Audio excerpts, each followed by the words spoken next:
పొందాల్సింది ఎన్ని, యూటర్న్ తీసుకొని divert politics చేస్తుంది ఎన్ని, అసలు ప్రాధాన్యత అంశాలు ఏంటి, అప్రాధాన్యత అంశాలు ఏంటి. ప్రాధాన్యత అంశాల క్రమంలో ఈ 6 గ్యారెంటీలకు చాలా పెద్ద ఎత్తున ఎలక్షన్ల సమయంలో ప్రచారం కల్పించుకున్నారు. ప్రతి వర్గాన్ని, రైతుల విషయంలో కానీ, నిరుద్యోగుల విషయంలో కానీ, మహిళల విషయంలో కానీ, విద్యా ఉద్యోగ అవకాశాలన్నిటి విషయంలో వాళ్ళు పెద్ద ఎత్తున ఆడంబరాలకు పోయి ప్రచారం చేసిండ్రు. ఈ 6 గ్యారెంటీలలో ప్రధానంగా కాంగ్రెస్ పార్టీకి లాభం చేకూర్చింది ఏదైనా ఉంది అంటే రైతులకు ఇచ్చినటువంటి 2 లక్షల రుణమాఫీ. 2 లక్షల రుణమాఫీ జరిగిందా అంటే ఉత్తకథనే అయింది. 2 లక్షల రుణమాఫీ ఏమైంది నాయన అని చెప్పేసి మేము ప్రశ్నిస్తుంటే మా పైన దాడులు చేయించడం, లేని ఆబండరాలు చెప్పియడం, మహిళా మంత్రులతో మా కేటీఆర్ గారిని తిట్టించడం, డైవర్ట్ పాలిటిక్స్ చేస్తూ ఉంది. ఈ గతంలో ఒక అంటే అదంతా సహజంగా జరిగిన ప్రక్రియలాగా మీకు అనిపించట్లేదా? కావాలని అది ఒక కాన్స్పిరసీ ఉంది దాని వెనకాల, ఖచ్చితంగా అది కావాలని చేశారనుకుంటున్నారా? మంత్రులు ఒకరినొకరు అగౌరవంగా మాట్లాడుకోవడం కానీ అవన్నీ. నేనేమంటున్నానంటే కాంగ్రెస్ పార్టీ కాన్షియస్గా చేసిందా అన్కాన్షియస్గా చేసిందా కాదు, కోఆర్డినేషన్గా ఉండదండి కాంగ్రెస్ పార్టీ. మంత్రి గారు మాట్లాడుతుంది ముఖ్యమంత్రికి తెలియదు, ముఖ్యమంత్రి గారు మాట్లాడుతుంది మంత్రులకు తెలియదు, వాళ్ళ మధ్యనే సమన్వయం ఉండదు. ఒక పార్టీకి ఒక సిద్ధాంతపరమైనటువంటి విధానాలు ఉంటాయి. ఎవరు ప్రిసైడింగ్ చేస్తూ ఉన్నారు, ఎవరు మాట్లాడుతున్నారు అనేటువంటిది బీజేపీ పార్టీలో కానీ బీఆర్ఎస్ పార్టీలో కానీ ఒక సిస్టమేటిక్ మెయింటెనెన్స్ అనేటువంటిది ఉంటుంది. కాంగ్రెస్ పార్టీలో ఎవరికి వాడే స్వేచ్ఛ. ఒక మంత్రి తన శాఖకు తానే ముఖ్యమంత్రి లాగా ఫీల్ అవుతారు. కాబట్టి వాళ్ళని ఎవరు కంట్రోల్ చేయాలా? ఏది పడితే అది మాట్లాడుతున్నప్పుడు మరి ప్రజలకు ఇచ్చిన 6 గ్యారెంటీలు మేము అడిగితే మా మీద ఏది ఎట్లా పడితే అట్లా మాట్లాడేయడం. ముఖ్యమంత్రి గారికేమో భాష అదుపులో ఉండదు, అదుపులో ఉండదు. మంత్రులకేమో అవగాహన ఉండదు. ఏ శాఖ మంత్రి అయినా ఇప్పటి వరకు వాళ్ళ విషయాలు మాట్లాడాలి కానీ వాళ్ళ శాఖలో తీసుకున్న నిర్ణయాల విషయంలో కానీ ప్రజలకు ఆ శాఖ ద్వారా అందిస్తామనేటువంటి 6 గ్యారెంటీలు 13 హామీల విషయంలో కానీ మాట్లాడాలి కానీ వాటిని పక్కన పెట్టేసి అసలు హైడ్రా ఉందండి. ఒక నిమిషం మాట్లాడదాం. హైడ్రా అనేటువంటిది ప్రాధాన్యత అంశమా? వీళ్ళు 6 గ్యారెంటీలు 13 హామీల్లో ఎలక్షన్లప్పుడు మేము హైడ్రా తీసుకొస్తాం, మూసీ నదిని ప్రక్షాళన చేస్తాం, మొత్తం హైడ్రా చుట్టుపక్కల ఉన్నటువంటి పేదల ఇళ్ళన్నీ కూలుస్తామని దాంట్లో ప్రచారంలో కల్పించారు. అది లేదు.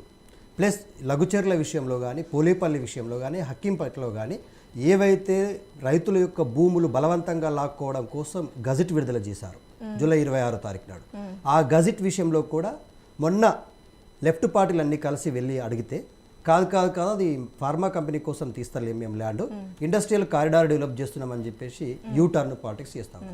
ఆదాని ఇచ్చిన 100 కోట్ల రూపాయలు ఏం చేసినావు నాయన అంటే ఇన్ని రోజులు నేను గుట్లో పెట్టిన అవి గుడ్లు పెడుతున్నాయి అన్నట్టుగా తీరా తీసేసి నాకు వద్దేవి. ఆదానిని అమెరికా లాంటి దేశమే ఒక ఆర్థిక నేరగారిగా ప్రకటించి కేసులు పెడుతుంది, ఈ ఉచ్చు నాకెడ బట్ట చుట్టుకుంటుందో అని చెప్పేసి ఈ ఆర్థిక నేరగాడు భయపడిపోయి ఆ 100 కోట్లు రిటర్న్ ఇచ్చేసిన అని చెప్పి చెప్పిండు. మేమేమంటున్నామంటే తెలంగాణలో ఇంకొక చాలా స్పష్టమైన విషయం ఏంటంటే దీప గారు, తెలంగాణ రాష్ట్రానికంటూ ఒక అస్తిత్వ ఆత్మగౌరవ పోరాటం ఉంది. అస్తిత్వ ఆత్మగౌరవ పోరాటంలో సంస్కృతి చాలా క్రియాశీలక పాత్ర పోషించింది తెలంగాణ ఉద్యమంలో. ఆ క్రియాశీలక పాత్ర పోషించిన దాంట్లో తెలంగాణలో బతుకమ్మ అనేటువంటిది ఉద్యమాన్ని రూతలూగించింది. ప్రతి ఆడపడుచును బయటకు తీసుకొచ్చి తెలంగాణ ఉద్యమ సమయంలో ఆడించింది, పాడించింది. బతుకమ్మ విషయంలో చేసిన మాటలమే. బోనాల విషయంలో ప్రతి ఒక్కరు కూడా బయటకు వచ్చి బోనాలు చేసింది. తెలంగాణ తల్లి కేసీఆర్ గారు ముఖ్యమంత్రి అయిన తర్వాత తీసుకొచ్చిన తెలంగాణ తల్లి కాదు.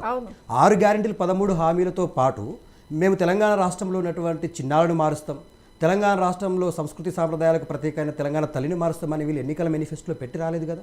మరి ఎన్నికల మేనిఫెస్టోలో పెట్టని విషయాలు, విగ్రహాలకు ఉన్నటువంటి ప్రాధాన్యతను తగ్గించే విషయాలు, తెలంగాణ ఆత్మగౌరవాన్ని సంస్కృతిని చిన్నాభిన్నం చేసే విషయాలకు ఎందుకు ఇంత ప్రయాటిస్తున్నారు అంటే, ఏదైతే మేము ప్రధాన ప్రతిపక్షంగా 6 గ్యారెంటీలు ఏమైందిరా నాయన, మహిళలకు ఇస్తున్నటువంటి 2500 రూపాయలు ఏమైంది, అన్ని వడ్లకు ఇస్తున్నటువంటి బోనస్ విషయాన్ని పక్కన పెట్టి కేవలం సన్న వడ్లకి ఎందుకు ఇచ్చినావు, రైతులకు ఇస్తున్నటువంటి రైతు చచ్చిపోతే రైతు బీమా ఏమైంది 5 లక్షల రూపాయలు, రైతు రుణమాఫీలో కేవలం 18,000 కోట్లు చేసి మిగతా రైతులందరినీ ఎందుకు ఎగనామం పెట్టినావు.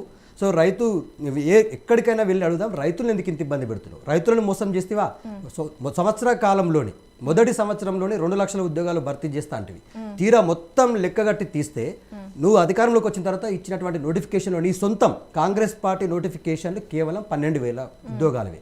మిగతా నోటిఫికేషన్లన్నీ టీఆర్ఎస్ పార్టీ బీఆర్ఎస్ పార్టీగా మేము ఇచ్చిన నోటిఫికేషన్లకే కదా. నిరుద్యోగులు ఏమి చదువుకొని అక్షరాస్యులే కదా, నిరుద్యోగులు నిరక్షరాస్యులు కాదు కదా. వాళ్ళకి తెలుసు కదా ఎవరి నోటిఫికేషన్లో ఇవన్నీ కూడా మేమే ఇచ్చినామని చెప్పుకున్నాం. సరే, ప్రభుత్వంలో ఉద్యోగాల భర్తీ అనేటువంటిది నిరంతర ప్రక్రియ, ఏ ప్రభుత్వం వస్తే ఆ ప్రభుత్వం చేసుకుంటుంది. కానీ నువ్వు 2 లక్షల ఉద్యోగాలు ఇస్తున్నావు కదా మొదటి సంవత్సరంలో. మరి 50,000 ఉద్యోగాలు సగం కంటే ఎక్కువ మావే ఉన్నవి. 40,000 పైచలకు ఉద్యోగాలు బీఆర్ఎస్ ప్రభుత్వంలో భర్తీ చేసినవే, నోటిఫికేషన్ ఇచ్చినవే, ఎగ్జామ్స్ పెట్టినవే. నువ్వు వచ్చి ఎల్బీ స్టేడియంలో రాజులాగా ఆర్డర్ల కాపీలు ఇచ్చేసి నేనే చేసినానికి గప్పాలు కొట్టుకుంటే నేను ఎట్లా విశ్వసిస్తారు? నిరుద్యోగుల మీద సంవత్సర కాలంలోనే వాళ్ళతోని పోయి ఆర్టీసీ క్రాస్లో కూర్చొని ఛాయ్ తాగితేవి, రాహుల్ గాంధీని పిలిపిస్తేవి, బిర్యానీ తినిపిస్తేవి, థమ్స్అప్ దాపితే పంపిస్తేవి. మరి అదే రాహుల్ గాంధీ వాళ్ళ మొన్న గ్రూప్ 1 ఉద్యోగాల విషయంలో GOMS నెంబర్ 29 తీసుకొచ్చి SC ST BC మైనార్టీ వర్గాల రిజర్వేషన్లను తుంగలో దొక్కుతున్నామని అదే నిరుద్యోగులు గొంతెత్తి అడిగితే వాళ్ళ మీద 2 లాఠీలతో కొట్టిస్తేవి. ఆడవాళ్ళు ప్రెగ్నెంట్ ఉమెన్స్ కూడా రోడ్డు మీదకి వచ్చి ప్రొటెస్ట్ చేస్తుంటే ఆడవాళ్ళని చూడకుండా, గర్భిణీ స్త్రీలను చూడకుండా కూడా నువ్వు గొర్రెన ఎంటకలు పట్టుకొని లాక్కుండా నేను తీసుకెళ్ళి అరెస్టులు చేస్తేవి. నేనేమంటున్నా అంటే ఇదే నిరుద్యోగుల ఓట్లకే కదా నీకు ఇవాళ అధికారం వచ్చింది. ఇదే నిరుద్యోగుల ఓట్లు ఇస్తేనే కదా నువ్వు ఇలా సీటు మీద కూర్చున్నావు. మరి నిరుద్యోగుల మీద ఎందుకు ఇంత కర్కశంగా వ్యవహరించడం? నిరుద్యోగుల మీద ఎందుకు లాఠీలు నాట్యమాడినాయి? మేము ఇదే అడుగుతున్నాం. నువ్వు రైతులనే మోసం చేస్తేవి. రైతులు చిన్న రుణమాఫీ ఎదురా బాబు అంటే 1,15,00,000 కండిషన్లు పెడుతుంది.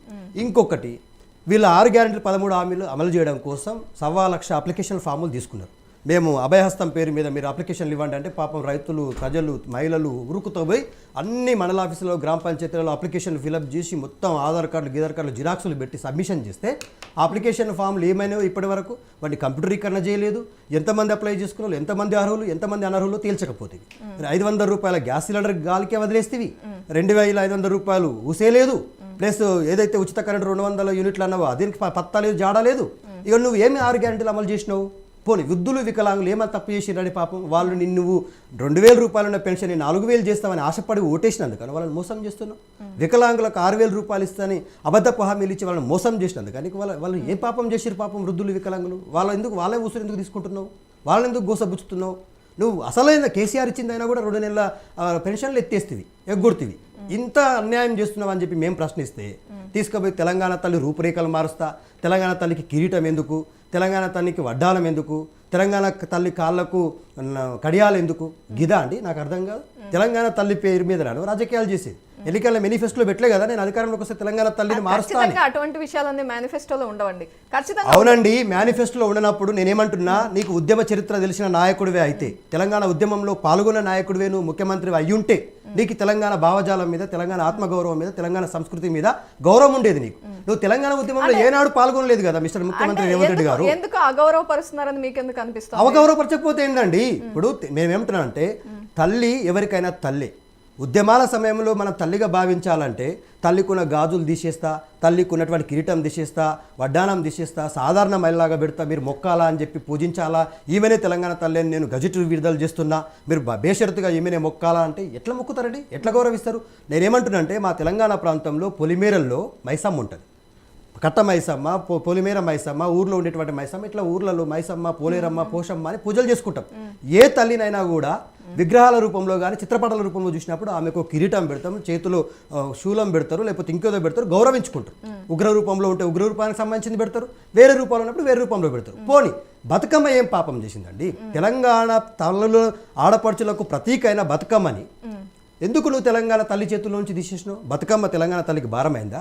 అంటే నీ అభయహస్తం, నీ కాంగ్రెస్ పార్టీ హస్తాన్ని తెలంగాణ సమాజానికి చూపించాలి కాబట్టి ఈ చేతిలో ఉన్నటువంటి బతుకమ్మని తీసి రోడ్డు మీద పడేస్తావా? ఆడపడుచులందరినీ అగౌరవపరుస్తావా? తెలంగాణ మట్టిలో పుట్టినటువంటి పరిమళం ఈ దేశంలో కాదు ఏ దేశంలో కూడా పూలను పూజించుకునే సంస్కృతి లేదండి. పూలనే పూజించి, పూలనే గౌరవించి, పూలనే గౌరమ్మగా పేర్చి, పూలనే బతుకమ్మగా చేసి పూజిస్తున్నటువంటి నా రాష్ట్రంలో, నా సంస్కృతి సాంప్రదాయాల్లో భాగమైన నా తెలంగాణ రాష్ట్ర పండగలో ఒకటైనటువంటి బతుకమ్మని ఎట్లా తొలగిస్తావు నువ్వు? బతుకమ్మని తొలగించే రైట్ నీకు ఎవరిచ్చిండ్రు? బతుకమ్మని తొలగించడము అంటే తెలంగాణ రాష్ట్రంలో ఉన్న ఆడపడుచులందరినీ అగౌరవపరిచినట్టే, వాళ్ళందరినీ కూడా అవమానపరిచినట్టే. ఇంత దుర్మార్గంగా వ్యవహరిస్తుంటే ఎందుకు ప్రశ్నించొద్దండి మేము? ఇవాళ కేటీఆర్ గారు, కేసీఆర్ గారు ఏమడుగుతున్నారు? ఈయన కాంట్రాక్టులలో తీసుకుంటాడు వాటా అడుగుతున్నారా? అయ్యా రేవంత్ రెడ్డి, నువ్వు 6 గ్యారెంటీలు 13 హామీలు ఎన్ని రోజుల్లో అమలు చేస్తా అన్నావు? 100 రోజుల డెడ్ లైన్ ప్రతిపక్షాలు పెట్టినాయా? బీఆర్ఎస్ పెట్టిందా? బీజేపీ పెట్టిందా? రేవంత్ రెడ్డి గారికి ఆయననే స్వయం ప్రకటిత నిర్ణయం తీసుకున్నాడు కదా. 100 రోజుల్లో మేము అధికారంలోకి వస్తే 6 గ్యారెంటీలు 13 హామీలు 100 రోజుల్లో అమలు చేస్తామని చెప్పి బాండ్ పేపర్లు చూపిస్తుంది. ఏమైంది నీ బాండ్ పేపర్లు? ఎడదా పెట్టినావు? మెగా కృష్ణారెడ్డి దొంగ, ఆయన అరెస్ట్ చేయాలి, అది చేయాలి, ఇది చేయాలంటివి కదా. మరి మెగా కృష్ణారెడ్డికి మళ్ళీ ఎందుకు నువ్వు నీ కొడంగల్లో ఉన్నటువంటి ఎత్తిపోతల ప్రాజెక్టును ఆయనకే అప్పచెప్తివి? ఆర్టీసీలో ఉన్నటువంటి బస్సుల కొనుగోలు విషయంలో ఆయనకే అప్పచెప్తివి? రాఘవరెడ్డికి అప్పచెప్తా ఉన్నావు? నేను ఏమంటున్నానంటే ప్రతిపక్షంలో ఉన్నప్పుడేమో శత్రువులాగా మాట్లాడతావు, ప్రభుత్వంలో అధికారంలోకి వచ్చిన తర్వాత అందరిని నక్కున చేసుకొని వాటాలు పంచుకుంటావు. ఇది ఎక్కడ న్యాయం అని చెప్పి మేము ప్రశ్నిస్తున్నాం. రేవంత్ రెడ్డి నిర్ణయాలన్నీ తెలంగాణ చరిత్రను, తెలంగాణ ఆత్మగౌరవాన్ని, తెలంగాణ ప్రజల యొక్క హక్కులను కాలరాసే నిర్ణయాలు ఉన్నాయి. కాబట్టే ఈ సంవత్సర కాలంలో రేవంత్ రెడ్డి చేసినటువంటి విషయాల గురించి మనం మాట్లాడుకుంటే ఎంత భయంకరంగా ఎంతమందిని మోసం చేసిండో తెలుసా అండి. ఇవాళ రైతులు ప్రధానమైనటువంటి ప్రతి ఇంట్లో ఒక రైతు 70% తెలంగాణ రాష్ట్రంలో రైతులే ఉన్నారు. రైతులు ఏం తప్పు చేసిరని వాళ్ళ వెన్ను విరిచినావు నువ్వు? వడ్లకు సన్న వడ్లకు ఇస్తేవి, దొడ్డు వడ్లకు ఇస్తలేవు. సన్న వడ్లు పండించేది మెట్ట ప్రాంతంలో, మన నల్లని రేగడి ప్రాంతాల్లో పండుతాయి. వర్షాధార ప్రాంతంలో పండేటువంటి వాళ్ళు, తక్కువ వాటర్ అందుబాటులో ఉన్న వాళ్ళు పండించేది దొడ్లు ఎక్కువగా కరీంనగర్, ఆదిలాబాద్ చిన్న చిన్న ప్రాంతాల్లో వేస్తారు. మరి వాళ్ళని ఎవరు కొనాలా? వాళ్ళకెవరు బోనస్ ఇవ్వాలా? నువ్వు అందరికీ బోనస్ ఇస్తానోడివి ఎందుకు ఎగ్గొట్టావు నువ్వు? పేద రైతులకు నువ్వు రైతులని 2 వర్గాలు ఎందుకు చీల్చినావు? సన్నవడ్లు పండించే రైతులు, దొడ్లు పండించే రైతులట. రైతుల్లో రుణమాఫీ వచ్చిన రైతులు, రుణమాఫీ రాని రైతులు. చనిపోయినటువంటి 498 మంది రైతులకు 5 లక్షల రూపాయలు కేసీఆర్ ఇంటికి తీసుకుపోయి ఇస్తే అటువైపు తొంగి చూస్తలేవు. నీ వ్యవసాయ శాఖ మంత్రి ఇప్పటి వరకు సమీక్ష పెట్టి చనిపోయిన రైతుల కుటుంబాలకు రూపాయి ఇస్తలేరు. మీరు ఏం పాపం చేసిండండి? చనిపోయిన రైతు కుటుంబం ఏం అన్యాయం చేసింది? వాళ్ళైతే వీధిన పడుతున్నారు కదా. వాళ్ళ కుటుంబానికి భరోసాగా, ఒక ఆధారంగా, ఒక పాపం నైతికంగా వాళ్ళకు ఒక ధైర్యంగా ఉంటుందని చెప్పి కేసీఆర్ గారు ఆనాడు ఆలోచించి బీమా ప్రీమియాలు కట్టి వాళ్ళకి 5 లక్షల రూపాయల జీవిత బీమా లాగా ఇచ్చినాం కుటుంబానికి, రైతు బీమా. ఆ బీమా ఎగ్గొడుతున్నావు, ఇస్తలేవు నువ్వు. ఇంకా విద్యాశాఖ అండి, తెలంగాణ రాష్ట్రంలో విద్యాశాఖ విలువలు దిగజార్చిన ముఖ్యమంత్రి ఈ దేశ చరిత్రలోనే ఇంకెవ్వరు ఉండరు. ఈయన అధికారంలోకి వచ్చిన తర్వాత 58 మంది విద్యార్థులు అసూలు భాషింటండి. నెలకు 4 చొప్పున, ప్రతి నెలకు 4 విద్యార్థులు చనిపోతూనే ఉన్నారు. సొంత జిల్లా మాగనూరులో ఒకే స్కూల్లో 3 సార్లు ఫుడ్ పాయిజన్ అవుతుందా అండి? ఏం సమీక్ష చేస్తున్నట్టయినా విద్యాశాఖను ఆయన సంకలో పెట్టుకుని ఇప్పటి వరకు విద్యాశాఖ మీద ఒక్క సమీక్ష నిర్వహించలేదు. ఈ ఎస్సీ ఎస్టీ బీసీ మైనార్టీ వర్గాల విద్యార్థుల జీవితాల మీద, వాళ్ళ చదువుల మీద ఏం చిత్తశుద్ధి ఉన్నట్టు ఈ ముఖ్యమంత్రి గారికి? ఎందుకు నువ్వు సమీక్ష పెట్టు? పేద విద్యార్థులు చదువుకుంటున్నటువంటి పాఠశాలల మీద, గురుకులాల మీద నీ సమీక్ష ఏమైంది? ఇప్పటి వరకు ఫుడ్ పాయిజన్ అయిన వాళ్ళ మీద ఎంతమంది మీద చర్యలు తీసుకున్నావు? ఈ సంవత్సర కాలంలోనే 50 మంది విద్యార్థులను పొట్టన పెట్టుకున్నావంటే ఇంకోసారి ఆ రెసిడెన్షియల్ స్కూళ్ళలో పేదవాళ్ళు పోయి జాయిన్ చేస్తారండి? కార్పొరేట్ స్కూళ్ళ ఫీజులు భరించలేకనే కేసీఆర్ గారు దాదాపుగా 1100 పైచలకు రెసిడెన్షియల్ స్కూళ్ళని డెవలప్ చేసి వాటికి ఒక్కొక్క విద్యార్థి మీద 1,20,000 రూపాయలు ఖర్చు పెడుతూ నాణ్యమైనటువంటి విద్య, నాణ్యమైనటువంటి ఆహారం, ప్రతి విద్యార్థికి ఇంటికాడ గుడ్డు, కోడిగుడ్డు కానీ బనానా కానీ తినకపోయే పరిస్థితులు ఉంటాయి. మనం రోజు తినలేము కదా మన ఆహారంలో. కానీ రెసిడెన్షియల్ స్కూల్లో అద్భుతమైనటువంటి మెస్ మేనిఫెస్టో పెట్టి వాళ్ళకి 24 గంటలు 24/7 3 పూటల మంచి ఆహారాన్ని ఇచ్చి, పౌష్టికమైనటువంటి ఆహారం ఇచ్చి 24/7 వెల్ ఎడ్యుకేటెడ్ పీపుల్స్తో ట్రైనింగ్లు ఇప్పిస్తే తెలంగాణ రాష్ట్రంలో గురుకులాలు చదివినటువంటి విద్యార్థులు ఒక ఎవరెస్ట్ శిఖరాన్ని అధిరోహించారు. మాలావతి, పూర్ణ, ఆనంద్ లాంటి వాళ్ళు. అదే గురుకులాల్లో చదివినటువంటి వాళ్ళు ఈ 10 సంవత్సరాల తర్వాత ప్రొడక్టివ్గా బయటకు వచ్చిన తర్వాత దాదాపుగా 1,00,000 మంది విద్యార్థులు ఎంసెట్లు, మెడిసిన్లు రాసిన తర్వాత సీట్లు సంపాదించారు. ఈ పర్సంటేజ్ పెరిగింది. 26 మెడికల్ కాలేజీలు మనం తీసుకురావడం వల్ల ఒక ఎరుకల సామాజిక వర్గానికి సంబంధించిన శిరీష అనేటువంటి అమ్మాయికి 11,800 ర్యాంక్ వచ్చింది గురుకులాలో చదివితే, మెడిసిన్లో, నీట్లో. ఆ అమ్మాయికి సంబంధించినటువంటి పరిస్థితి పే చేసే పరిస్థితి లేకపోతే కేటీఆర్ గారి దగ్గర తీసుకపోతే మొత్తం ఫీజు నేనే కడతా అని చెప్పి కట్టించి మేము ఆమెని ఒక డాక్టర్ని చేయబోతున్నాం. మాకు కదండి చిత్తశుద్ధి ఉంది. గురుకులాల్లో చదివేది ఎవరుంటారు దీపా మేడం? పేద వర్గాలే కదా. గురుకులాలలో కేసీఆర్ సమయంలో మాకు అప్లికేషన్ ఇప్పించండి, మాకు అడ్మిషన్ ఇప్పించండి అని మాలాంటి విద్యార్థి నాయకులు అందరూ చుట్టూ వాళ్ళు తిరిగేరు.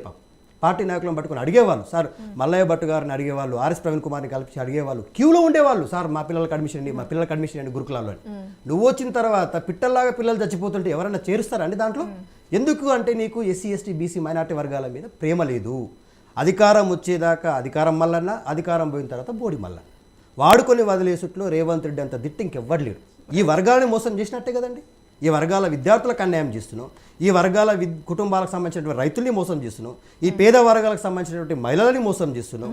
హోంగార్డుల మీద లాఠీ దెబ్బలు కొడుతుంది, రోడ్ల మీద అలా భార్యలు కూర్చున్నారు.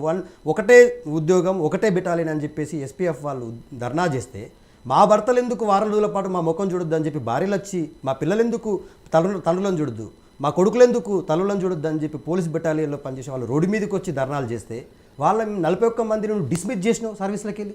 మా పోలీస్ కుటుంబాలు ఏం పాపం చేసినాయి? అడగొద్దా?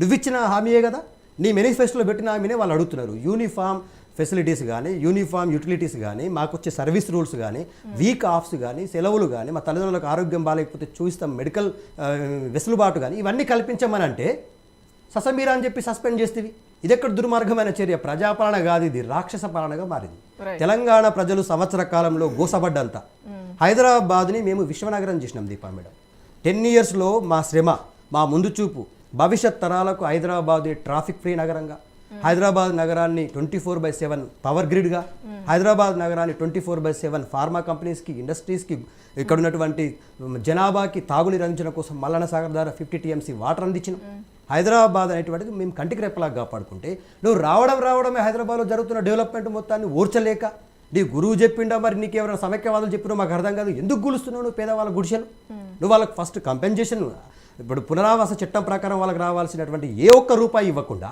డైరెక్ట్గా వాళ్ళ ఇండ్ల మీదకి నువ్వు బుల్డోజర్లు పంపిస్తావు నీ తమ్ముడిది నీ పొంగులేటి శ్రీనివాసరెడ్డి నీ మహేందర్ రెడ్డి వాళ్ళ ఫామ్ హౌస్ల వైపు నీ బుల్డోజర్లు తొంగి చూడవు నీ హైడ్రా కమిషనర్ అక్కడ వైపు పోడు రంగనాథ్ గారు కానీ ఈ పేద వర్గాల వైపు మాత్రం ఉక్కుపాదం మోపుతావు ఉటావుటిన అర్ధరాత్రులు నోటీసులు ఇచ్చేసి తెల్లవారుజామున గుడిసెలు కూలేస్తావు నువ్వు బిల్డింగులు కూల్చేస్తావు నువ్వు కూల్చేసి తీరా మళ్ళీ వాళ్ళకి ఏమి ఇస్తున్నావు అంటే 8 రూమ్లో 9 రూమ్లో 10 రూమ్లో ఉన్నటువంటి కుటుంబాలని కేవలం 2 గదుల రూమ్లోకి పంపిస్తున్నావు నువ్వు కట్టించింది అది నీ అదే కట్టించిందా మేము కట్టింది అది పేద వర్గాల కోసం కట్టాము ఉన్నవాళ్ళది గుడిసెలు గులగొట్టి ఇవ్వమని కట్టలే లేనివాడికి ఇవ్వమని కట్టిండు కేసీఆర్ నువ్వు ఉన్నవాళ్ళది కూడా కొట్టి వాళ్ళకి పంపిస్తా అంటే పోతారండి ఎవరైనా ఇప్పుడు ఒక 60 గజాల స్థలంలో ఉన్నా కూడా నా సొంతిల్లని గర్వంగా చెప్పుకుంటారు ఏడుంటున్నారా నారా అంటే నేను డబుల్ బెడ్రూమ్ ప్లాట్లో ఉంటున్నా అంటే మొన్నటిదాకా ఇల్లుని చూసి పిల్లనిచ్చినోడు డబుల్ బెడ్రూమ్ చూసి పెళ్ళిళ్ళు క్యాన్సల్ అవుతున్నాయి రేవంత్ రెడ్డి నిర్ణయాల వల్ల పాపం ఒక పేద పేషెంట్ ముసలాయన 60 సంవత్సరాల ముసలాయన సెల్లును ఇప్పుడు వెంటిలేటర్ మీద ఉన్నట్టుగా పాపం ముక్కుకు అది పెట్టుకొని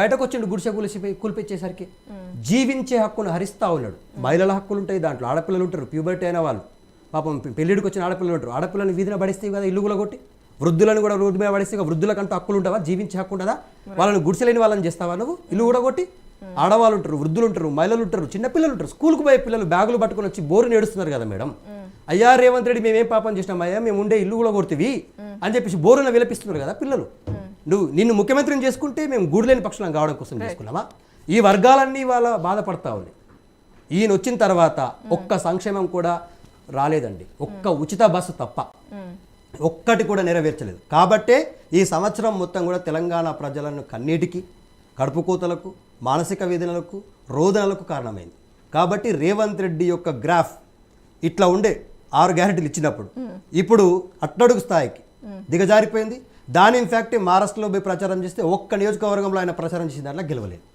ఎందుకు గెలవలేదంటే చేసిన పాపం గోషిలో పెట్టుకొని కాశీకి పోతే ఉన్నది పోతుంది ఉంచుకున్నది పోతుంది అన్నట్టు అయింది కాబట్టి మహారాష్ట్ర పోయింది హర్యానా పోయింది ఇంకా కాంగ్రెస్ పార్టీని ఈ దేశంలో ఎవ్వడు విశ్వసించే పరిస్థితి లేదు కాంగ్రెస్ దుకాణం బంద్ ప్రాంతీయ పార్టీల భుజాల పైన రాజకీయం చేసి అక్కడో ఎక్కడో గుడిలో కంటే మిలనయం అన్నట్టుగా రాజకీయం చేసుకొని బతకాల తప్ప రాహుల్ గాంధీ అన్ఫిట్ రేవంత్ రెడ్డి అన్ఫిట్ కేవలం పొలిటికల్ ఆపర్చునిస్ట్ అండి రేవంత్ రెడ్డి నేను కుండబద్దలు కొట్టే చెప్తా ఉన్నా నీ రాజకీయ అవసరాల కోసం కాంగ్రెస్ పార్టీని సోనియా గాంధీని ప్రసన్నం చేసుకోవడం కోసం నా తెలంగాణ తల్లిని పెట్టాల్సినటువంటి ప్రాంతంలో రాహుల్ గాంధీని పెడతావు రాహుల్ గాంధీ మీద నీ గౌరవం అంటే గాంధీ భవన్లో నువ్వు 100 అడుగుల విగ్రహం పెట్టుకొని నేను ఎవరద్దన్నారు నువ్వు ఇవాళ మా తెలంగాణ తల్లి విగ్రహాన్ని పెట్టే ప్లేస్లో తెలంగాణ తల్లిని తీసుకుపోయేమో 4 గోడల మధ్య బందీ చేస్తావు జైలు కాణాలు పెట్టినట్టుగా పెడతావు ఎవరు వచ్చి చూస్తారు దాంట్లో సెక్రటరీకి పోవాలంటే పాసులు కావాలా మీలాంటి జర్నలిస్టులు పోవాలన్నా కూడా పాసులు తీసుకొని పోవాలి లేకపోతే ప్రాణిస్తారా మేడం అక్కడికి తెలంగాణ తల్లి అట కిరీటం ఉండొద్దు గాజులు ఉండొద్దు మెట్టెలు ఉండొద్దు నడుము ఒడ్డాలం ఉండొద్దు పేద తల్లి అంటే రేవంత్ రెడ్డి గారి పొలంలో పనిచేసే సాధారణ మహిళలాగా పెట్టి మా తెలంగాణ అస్తిత్వాన్ని ఆత్మగౌరవాన్ని సీరియస్లీ ఇది నేను మాట్లాడుతుంది కాదు మేడం ఇంకా ఏమన్నారు తెలుసా తెలంగాణలో సోషల్ మీడియాలో యాక్టివ్గా ఉన్న వాళ్ళు ఏమంటున్నారు రేవంత్ రెడ్డి ఇచ్చిన 6 గ్యారెంటీలు అమలు పరచలేని పరిస్థితి ఉంది కాబట్టి తెలంగాణ తల్లి కిరీటాన్ని ఎక్కడ తాకట్టు పెట్టిండో వడ్డానం ఎక్కడ తాకట్టు పెట్టిండో కాళ్ళ వడియాలు తాకట్టు పెట్టి